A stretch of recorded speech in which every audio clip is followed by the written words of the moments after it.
नमस्कार मित्रांनो, मी तुम्हाला एक प्रश्न विचारतो. जर तुम्हाला वयाच्या 50 वर्षी पैशासाठी काम करण्याची गरजच उरली नाही तर? कल्पना करा, सकाळी अलार्म वाजला पण ऑफिसला जाण्याची घाई नाही. तुम्ही तुमच्या कुटुंबासोबत वेळ घालवत आहात, प्रवास करत आहात, तुमच्या आवडीच्या गोष्टी करत आहात आणि सर्वात महत्त्वाचं, तुमचे मासिक खर्च तुमच्या आधी केलेल्या आर्थिक नियोजनातून पूर्ण होत आहे. यालाच अनेक जण फायनान्शियल फ्रीडम किंवा अर्ली रिटायरमेंट प्लॅनिंग म्हणतात. काही दिवसापूर्वी एक 36 वर्षाचा इंजिनियर माझ्याकडे आला. तो म्हणाला, सर, मला 60 वर्षापर्यंत नोकरी करायची नाही.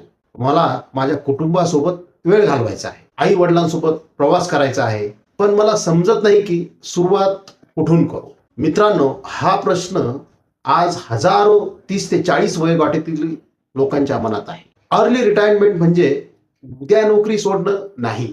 अर्ली रिटायरमेंट म्हणजे जेव्हा काम करणं ही गरज नसून तुमची आवड, चॉईस बनतो.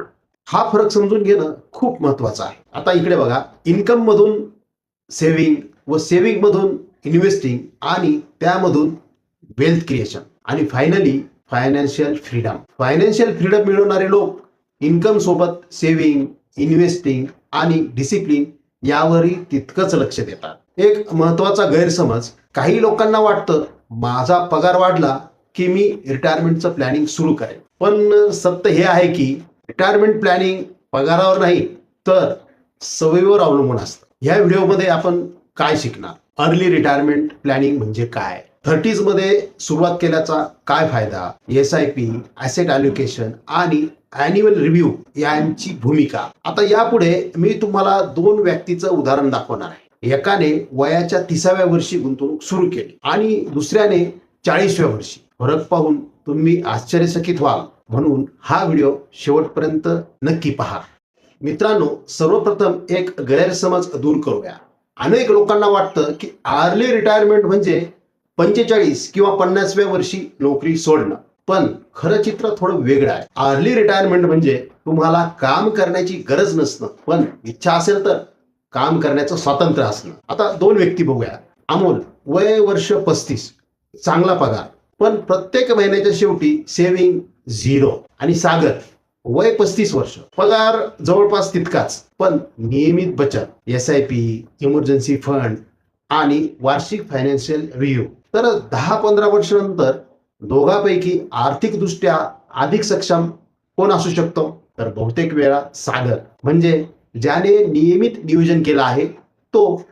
कारण फायनान्शियल फ्रीडम ही फक्त उत्पन्नावर नाही तर शिस्तबद्ध गुंतवणूक, आर्थिक सवयीवर उभी असते. समजा 2 मित्र आहेत, रोहित आणि संदीप. दोघांनाही वयाच्या 30व्या वर्षी नोकरी सुरू केली. रोहित म्हणाला, आता मजा करू, रिटायरमेंट प्लॅनिंगचं नंतर बघू. आणि संदीप म्हणाला, दर महिन्याला थोडी नियमित गुंतवणूक सुरू करू. आता दोघांचं उत्पन्न सारखंच होतं, फरक होता सवयीमध्ये. आता इकडे बघा, saving, investing, compounding, financial freedom. इथे एक शब्द खूप महत्वाचा आहे, कंपाऊंडिंग. याचा अर्थ तुमच्या गुंतवणुकीवर मिळालेल्या संभाव्य वाढीवरही पुढे वाढ होण्याची प्रक्रिया. म्हणूनच वेळ हा तुमचा सर्वात मोठा मित्र ठरू शकतो. आता दुसरा महत्वाचा मुद्दा, महागाई. आज जर तुमचा मासिक खर्च 50,000 असेल तर 20-25 वर्षानंतर तो खर्च यापेक्षा खूप जास्त असू शकतो. म्हणून रिटायरमेंट प्लॅनिंग करताना फक्त आजचा खर्च नाही, भविष्यातील वाढता खर्चही विचारात घ्यावा लागतो. आता पुढे आपण एक अतिशय रंजक उदाहरण पाहणार आहोत. एक व्यक्ती वयाच्या 30व्या वर्षी SIP सुरू करतो आणि दुसरी व्यक्ती वयाच्या 40व्या वर्षी सुरू करते. फक्त 10 वर्षाचा फरक दीर्घकालीन नियोजनावर किती परिणाम करू शकतो यासाठी आपण एक काल्पनिक उदाहरण घेऊ. लक्षात ठेवा, हे उदाहरण फक्त समजवण्यासाठी असेल. यामधील आकडे कोणत्याही निश्चित परताव्याची हमी दर्शवत नाही. आता पुढे नक्की पहा, कारण इथूनच कंपाऊंडिंगची खरी ताकद समजायला सुरुवात होते. आता मी तुम्हाला 2 व्यक्तींची गोष्ट सांगतो. या दोघांचं उत्पन्न जवळपास सारखंच आहे, पण त्यांच्या आयुष्यात एक छोटासा फरक आहे, सुरुवात करण्याची वेळ. अजय, वय 30 वर्ष, नियमित SIP सुरू केली. विजय, वय 40 वर्ष, त्याने पण नियमित SIP सुरू केली व दोघांनी त्यांच्या वयाच्या 50 पर्यंत SIP चालवण्याचं ठरवलं. तर अजय याने वयाच्या 30 मध्येच असताना SIP सुरू केली, म्हणजे त्याला 20 वर्ष मिळाले. व विजयने वयाच्या 40व्या वर्षी SIP सुरू केली, तर त्याला फक्त 10 वर्ष मिळाले. आता मला सांगा, दोघेही नियमित गुंतवणूक करत असतील तर दीर्घकाळानंतर कोणाला कंपाऊंडिंगचा जास्त फायदा मिळण्याची शक्यता असेल? तर उत्तर आहे ज्याने लवकर सुरुवात केली, म्हणजे अजयने. कारण अजयला दीर्घ म्हणजे 20 वर्षाचा कालावधी मिळाला व विजय त्याला कमी म्हणजे फक्त 10 वर्ष कालावधी मिळाला. आणि कंपाऊंडिंगचा सर्वात जास्त आवडते ती गोष्ट म्हणजे तुमची वेळ. समजा तुम्ही आज एक छोटंसं आंब्याचं रोप लावलं. पहिल्या वर्षी त्यावर फारसं काही दिसणार नाही, दुसऱ्या वर्षीही नाही, पण 10-15 वर्षांनी तेच झाड भरपूर फळं देऊ शकते. गुंतवणुकी काही प्रमाणात अशीच असते. सुरुवातीला काही वर्षात प्रगती कमी वाटू शकते, पण दीर्घकाळात कंपाऊंडिंगचा परिणाम अधिक स्पष्ट होऊ शकतो. म्हणजे time plus discipline plus compounding is equal too long term wealth creation. मित्रांनो, लोक अनेकदा विचारतात कोणता फंड निवडू, पण खरा प्रश्न अनेक वेळा असा असतो की मी किती लवकर सुरुवात करतो. अनेक लोक म्हणतात मी पुढच्या वर्षापासून सुरू करतो, बोनस आला की सुरू करतो, पगार वाढला की सुरू करतो, आणि असं करत करत 5-10 वर्ष निघून जातात. म्हणून परफेक्ट टाइमची वाट पाहू नका. योग्य नियोजनासह योग्य वेळ म्हणजे आज, आत्ता.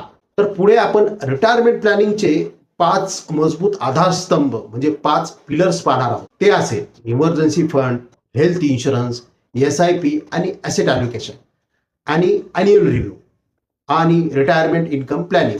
हे 5 पिलर्स मजबूत असतील तरच दीर्घकालीन आर्थिक स्वातंत्र्याचा पाया अधिक भक्कम होऊ शकतो. म्हणून पुढे नक्की पहा. आता प्रश्न असा आहे की लवकर सुरुवात केली, पण पुढं काय? फक्त SIP सुरू केली म्हणजे रिटायरमेंट प्लॅनिंग पूर्ण होत नाही. यासाठी 5 मजबूत आधारस्तंभ आवश्यक असतात. पिलर क्रमांक 1, इमर्जन्सी फंड म्हणजे 6 ते 12 महिन्याचा आवश्यक खर्चा इतका निधी. रक्कम प्रत्येक व्यक्तीच्या परिस्थितीनुसार बदलू शकते. समजा तुमची नोकरी अचानक गेली किंवा मोठा वैद्यकीय खर्च आला, तर अशा वेळी दीर्घकालीन गुंतवणूक मोडावी लागू नये. म्हणून इमर्जन्सी फंड हा रिटायरमेंट प्लॅनिंगचा पहिला पाया आहे. पिलर क्रमांक 2, हेल्थ इन्शुरन्स. रिटायरमेंट प्लॅनिंग म्हणजे फक्त पैसा जमा करणं नाही, तर जमा केलेल्या पैशाचं संरक्षण करणंही तितकंच महत्वाचं आहे. एक मोठं हॉस्पिटल बिल अनेक वर्षांची बचत कमी करू शकतं. म्हणून योग्य हेल्थ इन्शुरन्सचा विचार करणे महत्वाचे ठरू शकते. पिलर क्रमांक 3, रेग्युलर इन्व्हेस्टिंग म्हणजे इन्कम मधून सेव्हिंग आणि सेव्हिंग मधून SIP इन्व्हेस्टमेंट व त्यामधून लॉंग टर्म वेल्थ क्रिएशन. लोक अनेकदा विचारतात किती रक्कम गुंतवू, तर मी म्हणतो सुरुवात करा. रक्कम नंतर उत्पन्न वाढवल्यावर वाढवता येऊ शकते. शिस्त ही अनेकदा रकमेपेक्षा महत्वाची असते. पिलर क्रमांक 4, ॲसेट ॲलोकेशन. संपूर्ण पैसा एका ठिकाणी ठेवणं हे नेहमीच योग्य धोरण असेलच असं नाही. तुमचं वय, उद्दिष्ट आणि जोखीम स्वीकारण्याची क्षमता याच्या आधारावर योग्य ॲसेट ॲलोकेशन ठरवणं महत्वाचं असतं. ॲसेट ॲलोकेशन म्हणजे इक्विटी, डेट, कॅश आणि लिक्विड ॲसेट्समध्ये प्रमाण प्रत्येक व्यक्तीनुसार व जोखीम स्वीकारण्याच्या क्षमतेनुसार बदलू शकते. पिलर क्रमांक 5, ॲन्युअल रिव्ह्यू. हा सर्वात जास्त दुर्लक्षित होणारा मुद्दा आहे. लोक गुंतवणूक सुरू करतात आणि मग 5-10 वर्ष मागेच वळून पाहत नाहीत. पण पगार बदलतो, जबाबदाऱ्या बदलतात, उद्दिष्टे बदलतात. म्हणून वर्षातून किमान एकदा फायनान्शियल रिव्ह्यू करणं खूप महत्वाचं आहे. कल्पना करा तुम्ही पुण्याहून गोव्याला कारने निघाला, मध्ये एकदाही नेव्हिगेशन पाहणार नाही का? नक्कीच पाहाल, कारण रस्ता बदलू शकतो. त्याचप्रमाणे आर्थिक प्रवासातही वेळोवेळी दिशाही तपासावीच लागते. आता शेवटी मी तुम्हाला माझा golden formula for early retirement planning याबद्दल सांगणार आहे. हा फॉर्म्युला तुम्हाला आजपासूनच योग्य दिशेने सुरुवात करण्यास मदत करेल. आणि तसेच मी 30s आणि 40s मधील लोकांनी टाळाव्यात अशा 5 मोठ्या चुका देखील सांगणार आहे. म्हणून शेवटपर्यंत नक्की पहा. मित्रांनो, आज आपण खूप महत्त्वाच्या गोष्टी समजून घेतल्या, जसं की अर्ली रिटायरमेंट प्लॅनिंग म्हणजे काय, 40s मध्ये सुरुवात केली तर काय करता येऊ शकतं, कंपाऊंडिंग आणि इन्फ्लेशन आणि रिटायरमेंट प्लॅनिंगचे 5 मजबूत आधारस्तंभ. आता या संपूर्ण व्हिडिओचा सारांश एका सोप्या फॉर्म्युलामध्ये समजून घेऊया. Golden formula for early retirement. Income मधून अगोदर बचत व नंतर खर्च, म्हणून सेव्ह फर्स्ट. इन्व्हेस्ट रेग्युलरली, न चुकता सातत्य राखणे. रिव्ह्यू एव्हरी इयर, वेळोवेळी गुंतवणुकीची तपासणी आणि वरील सर्व स्टेप व्यवस्थित पार पाडल्या की मग फायनान्शियल फ्रीडम. त्याला काही लोक अर्ली रिटायरमेंट म्हणतात. तर मित्रांनो, फायनान्शियल फ्रीडम एका मोठ्या निर्णयामुळे मिळत नाही, तर छोट्या छोट्या योग्य आर्थिक सवयीमुळे मिळू शकतो. तर आता बघूया 30s आणि 40s मधील लोकांच्या 5 मोठ्या चुका.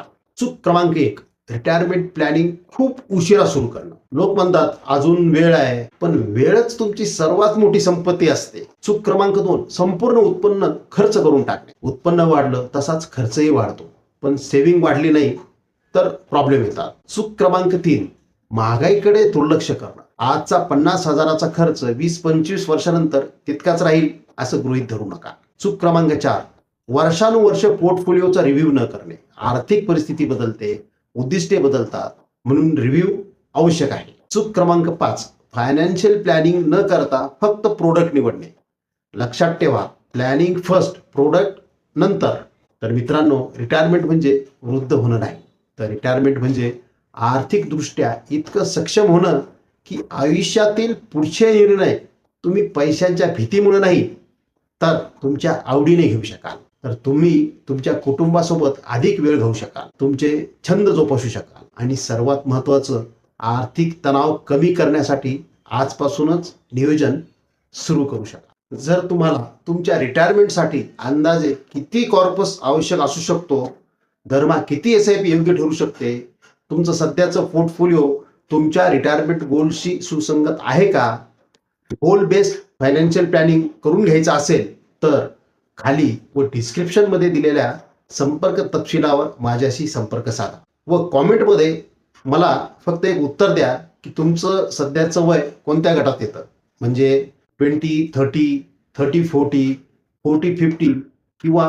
50+, आणि आपण रिटायरमेंट प्लॅनिंग सुरू केलं आहे का, तर तेही नक्की सांगा. जर हा व्हिडिओ उपयुक्त वाटला असेल तर लाईक करा, शेअर करा आणि अशाच सोप्या मराठीत आर्थिक साक्षरतेसाठी चॅनल सबस्क्राईब करायला विसरू नका. पुन्हा भेटूया एका नवीन आर्थिक आणि उपयुक्त विषयासह. तोपर्यंत नमस्कार. आणि म्युच्युअल फंडातील गुंतवणुकी बाजारातील जोखमींच्या अधीन असतात. योजनेशी संबंधित सर्व दस्तऐवज काळजीपूर्वक वाचा.